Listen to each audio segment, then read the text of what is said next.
Good morning students. Malayalam online ക്ലാസ്സിലേക്ക് എല്ലാ വിദ്യാർത്ഥികൾക്കും സ്വാഗതം. നമ്മൾ കഴിഞ്ഞ ക്ലാസ്സിൽ ഏത് പാഠമായിരുന്നു എടുത്തിട്ടുണ്ടായിരുന്നത്? ഉമ്മിണി വലിയ ഒന്ന് അല്ലേ?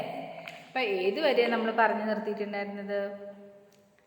സുഹറേനെ എല്ലാവരും കൂടി എല്ലാ കുട്ടികളും മജീദിനെ ഉമ്മിണി വലിയ ഒന്ന് പറഞ്ഞിട്ട് കളിയാക്കുന്നു. അപ്പോൾ അതുവരെ നമ്മൾ കഴിഞ്ഞ ക്ലാസ്സിൽ പറഞ്ഞു നിർത്തിയത് അല്ലേ? ഇനി എല്ലാവരും ടെക്സ്റ്റ് ബുക്ക് എടുത്തോളൂ. പേജ് നമ്പർ 35 എടുത്തു എല്ലാവരും. നിവർന്നിരുന്നോളൂ കേട്ടോ. അപ്പം നമുക്ക് തുടങ്ങിയാലോ? ആ പരിഹാസവും അതിനു കാരണമായ സംഗതിയും മജീദിനെ വളരെ വേദനപ്പെടുത്തി. അവൻ പറഞ്ഞത് പരമസത്യമാണ്. പക്ഷേ ആരും അത് വിശ്വസിക്കാത്തതെന്ത്? ഒരു പക്ഷേ തെറ്റായിരിക്കാം. മജീദ് തനി മണ്ടനായിരിക്കാം. സഹിക്കവയ്യാത്ത സങ്കടത്തോടെ മജീദ് ചെന്ന് ഉമ്മയോട് ആവലാതി പറഞ്ഞു. മാതാവ് കനിവോടെ ഉപദേശിച്ചു, സങ്കടമെല്ലാം പടച്ചവനെ അറിയിക്കുവാൻ. അങ്ങനെ മജീദിന് എല്ലാ കുട്ടികളും കൂടി ഇവനെ ഉമ്മണി വലിയ ഒന്നെന്ന് പറഞ്ഞിട്ട് കളിയൊക്കെ അല്ലേ. അത് മജീദിന് വളരെ സങ്കടമായി. എല്ലാ കുട്ടികളും അവനങ്ങനെ കളിയാക്കിയപ്പോൾ നമുക്ക് ആരും സങ്കടമാവില്ലേ? അപ്പോൾ നമ്മൾ സങ്കടമൊക്കെ വരുമ്പോൾ ആദ്യം പോയിട്ട് നമ്മുടെ വിഷമങ്ങളും ഒക്കെ ആരോടെ പറയാം? നമ്മുടെ അമ്മമാരോട് പോയിട്ട് പറയൂലേ, അമ്മ എന്നെ സ്കൂളിൽ എല്ലാ കുട്ടികളും എന്നെ അങ്ങനെ കളിയാക്കി വിളിക്കുന്നുണ്ട്, എനിക്ക് കണക്കൊന്നും ചെയ്യാൻ കിട്ടില്ല അമ്മേന്നൊക്കെ നമ്മുടെ അമ്മമാരോടാണ് നമ്മുടെ സങ്കടങ്ങളൊക്കെ പറയാറ്. അതുപോലെ തന്നെ മജീദും സ്കൂളുണ്ടായ സംഭവമൊക്കെ അമ്മയോട് പോയിട്ട് പറഞ്ഞു. അപ്പോൾ അമ്മ എന്താ പറഞ്ഞത്? എൻ്റെ എല്ലാ സങ്കടവും നീ പടച്ചവനോട് പറയൂ എന്ന് ഉമ്മ കനിവോടെ പറഞ്ഞു. തന്നെ വളരെ ദയവോടുകൂടി സ്നേഹത്തോടു കൂടിയൊക്കെ ഉമ്മ മജീദിനോട് അങ്ങനെ പറഞ്ഞു. നീ ദൈവത്തോട് പറയൂ, ദൈവം തന്നെ പ്രാർത്ഥന കേൾക്കും, നിന്റെ എല്ലാ സങ്കടവും നീ ദൈവത്തിനെ അറിയിക്കൂ എന്ന് മജീദിൻ്റെ ഉമ്മ മജീദിനോട് പറഞ്ഞു. റബ്ബുൽ ആലമീൻ ഒരുത്തരുടെയും അപേക്ഷ തള്ളിക്കളയുകയില്ല മോനെ. എന്താ റബ്ബുൽ ആലമീൻ എന്ന് പറഞ്ഞാൽ പടച്ചവൻ ഒരാളുടെയും പ്രാർത്ഥന ആരുടെയും തള്ളിക്കളയില്ല. നീ ദൈവത്തിനെ നന്നായി വിളിച്ച് പ്രാർത്ഥിക്കൂ എന്നുമ്മ പറഞ്ഞു. അതനുസരിച്ച് ആ പിഞ്ചു ഹൃദയം പ്രപഞ്ച സ്രഷ്ടാവായ ജഗന്നിയന്താവിനോട് ഹൃദയപൂർവ്വം അപേക്ഷിച്ചു. എൻ്റെ റബ്ബേ, എൻ്റെ കണക്കുകളെല്ലാം ശരിയാക്കി തരണേ. കുഞ്ഞു കുട്ടിയല്ലേ. അപ്പോൾ അമ്മ പറഞ്ഞല്ലോ, ദൈവത്തിനോട് പ്രാർത്ഥിക്കൂ, പടച്ചവനോട് പ്രാർത്ഥിക്കൂ, നിൻ്റെ എല്ലാ സങ്കടം മാറും എന്ന് പറഞ്ഞില്ലേ. അപ്പോൾ ആ കുഞ്ഞു കുട്ടിയായ മജീദ് പടച്ചവനോട് പ്രാർത്ഥിച്ചു, എൻ്റെ എല്ലാ റബ്ബേ, എൻ്റെ എല്ലാ കണക്കും ശരിയാക്കി തരണേ എന്നിങ്ങനെ ഉള്ളുരുകിയിട്ട് മജീദ് ദൈവത്തിനെ വിളിച്ച് പ്രാർത്ഥിച്ചു. അതായിരുന്നു മജീദിൻ്റെ ആദ്യത്തെ പ്രാർത്ഥന. രാവും പകലും മജീദ് പ്രാർത്ഥിക്കും. എന്നിട്ടും കണക്കുകളെല്ലാം തെറ്റുകയാണ് ചെയ്തത്. മജീദ് വളരെ അടിയും കൊണ്ടു. കൈവള്ള എപ്പോഴും വിങ്ങും. അവന് സഹിക്കാൻ കഴിയുന്നില്ല. സംഗതികളൊക്കെ മജീദ് സുഹറയോട് പറഞ്ഞു. അത് വളരെ പിണക്കങ്ങൾക്കു ശേഷമാണ്. ഉമ്മിണി വലിയ ഒന്നായതിനു ശേഷം മജീദ് ആരോടും മിണ്ടുകയില്ലായിരുന്നു. അടുത്ത ബെഞ്ചിലിരുന്ന് സുഹറ നോക്കും. മജീദ് മുഖം തിരിച്ചു കളയും. ഒടുവിൽ മജീദ് മിണ്ടി. സുഹറ ചിരിച്ചു. അവൾ സ്ഥലം മാറിയിരുന്നു. മജീദിൻ്റെ തൊട്ടടുത്ത് ബെഞ്ചിൻ്റെ അറ്റത്തായി അവളുടെ ഇരിപ്പ്. അതോടെ മജീദ് അടികൊള്ളാതായി. അത്ഭുതകരമായി അവൻ്റെ കണക്കുകളൊക്കെ ശരി. എന്താ അങ്ങനെ മജീദ് ഉള്ളൊരുക്കി പ്രാർത്ഥിച്ചു. പക്ഷേ പ്രാർത്ഥിച്ചിട്ടൊന്നും ഒരു കാര്യം ഉണ്ടായില്ല. എപ്പോഴും മജീദിന് പിന്നെയും അടികൊണ്ട് ഇങ്ങനെ കൊള്ളുതന്നെ. കൈവെള്ളാന്ന് പറഞ്ഞാൽ അതേ ഇവിടെയിൽ അടിക്കുക, അവിടെ അടിച്ച് അവിടെ അങ്ങനെ എപ്പോഴും വിങ്ങിക്കൊണ്ടേയിരിക്കും അടി കിട്ടിയിട്ട് മജീദിന്. പ്രാർത്ഥിച്ചിട്ടൊന്നും മജീദിന് പ്രത്യേകിച്ചൊരു കാര്യം ഉണ്ടായില്ല. അവന് സഹിക്കാൻ കഴിഞ്ഞ സങ്കടം സഹിക്കാൻ പറ്റിയില്ല. പിന്നെ മജീദ് സുഹറോട് മിണ്ടാറുണ്ടായിരുന്നില്ല കുറേ കാലമായിട്ട്. പിന്നെ എല്ലാവരും കളിയൊക്കെയല്ലേ, ഉമ്മിണി വലിയോ എന്നുള്ള ആ സംഭവം ഉണ്ടായതിനു ശേഷം മജീദ് തീരെ സുഹറോട് മിണ്ടായിരുന്നില്ല. പിന്നെ കുറച്ച് ദിവസം കഴിയുമ്പോൾ മജീദ് സുഹറോട് മിണ്ടി.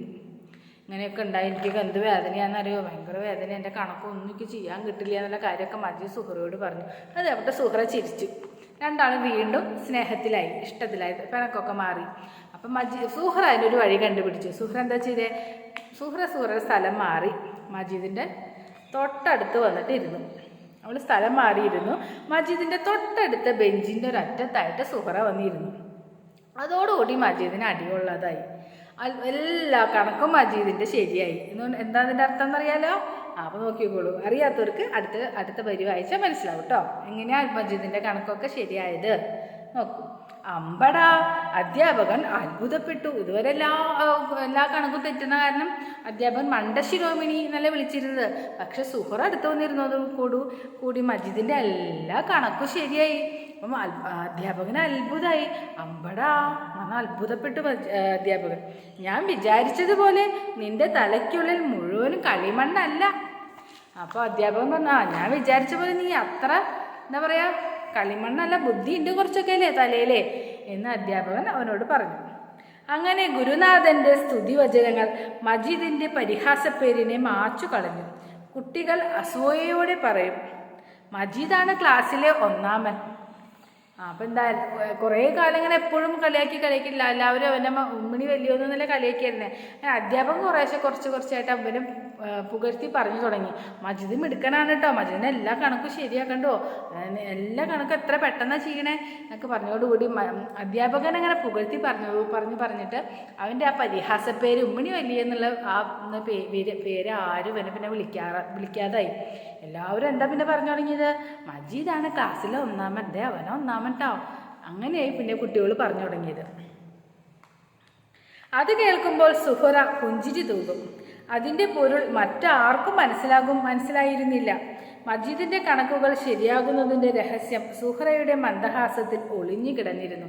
അങ്ങനെ കുട്ടികളൊക്കെ പറയും, മജീദ ക്ലാസ്സിലെ ഒന്നാമൻ ട്ടോ, മജീദിൻ്റെ എല്ലാ കണക്കും ശരിയാന്നൊക്കെ പറയുമ്പോൾ സുഹറ അതൊക്കെ കേൾക്കുമ്പോൾ സുഹറ ഒന്നും പറയില്ല ആരോടും, വെറുതെ ഒന്നിങ്ങനെ ചിരിക്കും. പക്ഷെ ആ ചിരിയുടെ എന്താ പറയുക അതിൻ്റെ സത്യം എന്നുള്ള കാര്യം അവർക്ക് വേറെ ആർക്കും മനസ്സിലായിട്ടുണ്ടായിരുന്നില്ല. മജീദിന് സുഹറയ്ക്ക് മാത്രമേ അറിയണ്ടായിരുന്നുള്ളൂ സത്യം. കണക്കുകൾ ചെയ്യാൻ കുട്ടികളൊക്കെ എണീറ്റ് മുഖത്തോട് മുഖം നോക്കി നിൽക്കുമ്പോൾ മജീദിൻ്റെ ഇടത്തെ കണ്ണ് സുഹറയുടെ സ്ലേറ്റിലായിരിക്കും. അവളുടേത് മജീദും പകർത്തു. കണക്ക് ചെയ്ത് തീർന്നാലും അവൾ ഇരിക്കുകയില്ല, ആദ്യം മജീദ് ഇരിക്കണം. മനസ്സിലായോ? അപ്പം എങ്ങനെയാണ് മജീദിൻ്റെ കണക്കൊക്കെ ശരിയായിന്ന്? ആ കണക്ക് ചെയ്യാൻ കൊടുത്ത എല്ലാവരും സ്ലേറ്റും പിടിച്ചിങ്ങനെ എഴുന്നേറ്റ് നിന്നിട്ടാണ് കണക്ക് ചെയ്യുക. അപ്പോൾ ആദ്യം ചെയ്ത ആൾ കണക്ക് ചെയ്ത് കഴിഞ്ഞാൽ അവിടെ ഇരിക്കണം. ഇങ്ങനെയാണ് ചെയ്ത് കഴിഞ്ഞ ആൾക്കാർ ഇരിക്കാതെ കണക്ക് ചെയ്യുമ്പോൾ നിന്നിട്ടാണ് ചെയ്യുക. അപ്പോൾ കണക്ക് ബോർഡിലും അധ്യാപകൻ ഇട്ട് കൊടുത്താൽ മജീദിൻ്റെ കണ്ണ് എവിടെയായിരിക്കും? സുഹറയുടെ സ്ലേറ്റിലായിരിക്കും. സുഹറ എന്താ എഴുതിയെന്ന് ഇങ്ങനെ നോക്കുക. എന്നിട്ട് സുഹറ എഴുതേണ്ടത് അതേപോലെ മജീദ് നോക്കി എഴുതും. എന്നിട്ട് എന്ത് ചെയ്യും? സുഹറയുടെ എഴുതി കഴിഞ്ഞാൽ സുഹറ ഇരിക്കില്ല, മജീദ് ആദ്യം ഇരിക്കണം. മജീദ് ആദ്യം ഇരുന്നിട്ടേ സുഹറ ഇരിക്കുള്ളൂ. അങ്ങനെയാണ് മജീദിൻ്റെ കണക്കെല്ലാം ശരിയായിരുന്നത്. മജീദ് എല്ലാം സുഹറയുടെ സ്റ്റേറ്റിൽ നോക്കിയിട്ട് എഴുതുക. അപ്പോൾ സുഹറയ്ക്ക് വെച്ച കണക്ക് നന്നായിട്ട് ചെയ്യാനറിയും. മജീദിനെ ഇപ്പോൾ സുഖമായില്ലേ, അവളെ നോക്കിയിട്ട് അങ്ങോട്ട് നോക്കി എഴുതും. അപ്പോൾ മജീദിന് അടി കൊള്ളാതായി. മജീദിൻ്റെ ആ പരിഹാസപ്പേര് അങ്ങോട്ട് മാഞ്ഞും പോയി. പള്ളിക്കൂടത്തിൽ നിന്ന് അവർ ഒരുമിച്ച് വീടുകളിലേക്ക് വരുന്ന സമയത്ത് മറ്റാരും കേൾക്കാതെ മജീദിനെ സുഹറ കളിയാക്കും. പലതും ഓർത്ത് സുഹറ മന്ദഹസിക്കും. എന്നിട്ട് മന്ത്രിക്കും, ഉമ്മിണി വലിയ ഒന്ന്. അങ്ങനെ സ്കൂൾ വിട്ട് വന്ന് അവർ രണ്ടുപേരും ഒരുമിച്ചാണ് വീട്ടിലേക്ക് പോവുക. അങ്ങനെ ആരും കേൾക്കാത്ത സമയം, ആരും ഇല്ലാത്ത സമയമാകുമ്പോൾ മജീദിനെ സുഹറ എല്ലാം കളിയാക്കും. എന്ത് പറഞ്ഞിട്ടാ? ആരും ഇല്ലല്ലോ, മറ്റുള്ള കുട്ടികളൊന്നും കേൾക്കാനില്ല. ഇവർ രണ്ടുപേരും മാത്രമല്ല. മജീദിനെ ഒന്ന് ചൂട് പിടിപ്പിക്കാൻ വേണ്ടിയിട്ട്, ദേഷ്യപ്പെടുത്താൻ വേണ്ടിയിട്ട് സുഹറ വിളിക്കും. മെല്ലെ ചെവിയിൽ പോയിട്ട് മെല്ലെ പറയും, ഉമ്മിണി വലിയ ഒന്ന് എന്ന് പറയും. തമാശയ്ക്ക് വേണ്ടിയിട്ടാണ്. ഇതാണ് നമ്മുടെ പാഠം. നല്ല ഇഷ്ടമല്ലേ? എല്ലാവർക്കും ഇഷ്ടമായി. നല്ല രസകരമായിട്ടുള്ളൊരു കഥയാണ് ഞാൻ പറഞ്ഞിട്ടുണ്ടായിരുന്നില്ലേ? അപ്പോൾ എല്ലാവരും ഈ പാഠം മുഴുവനായിട്ട് വായിക്കണം കേട്ടോ.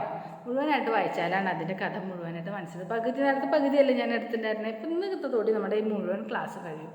അപ്പോൾ എല്ലാവരും ഈ പാഠം ഒന്ന് മനസ്സിരുത്തി നന്നായിട്ട് ശ്രദ്ധിച്ച് വായിക്കുക. വളരെ എളുപ്പമുള്ളൊരു പാഠമാണ്. ക്വസ്റ്റ്യൻ ആൻസേഴ്സ് ഒക്കെ ഇത് തന്നെ നമുക്ക് ഓൺവേർഡ്സിൽ എഴുതാൻ സാധിക്കും. ബുദ്ധിമുട്ടുള്ള വാക്കുകളൊന്നുമില്ല. അപ്പോൾ നോട്ട്സ് ഞാൻ തരുന്നത് ശ്രദ്ധിച്ചിട്ട് എഴുതിയെടുത്തോളൂ. ക്വസ്റ്റ്യൻ ആൻസേഴ്സ് ഞാൻ ഇതോടുകൂടി തരാം.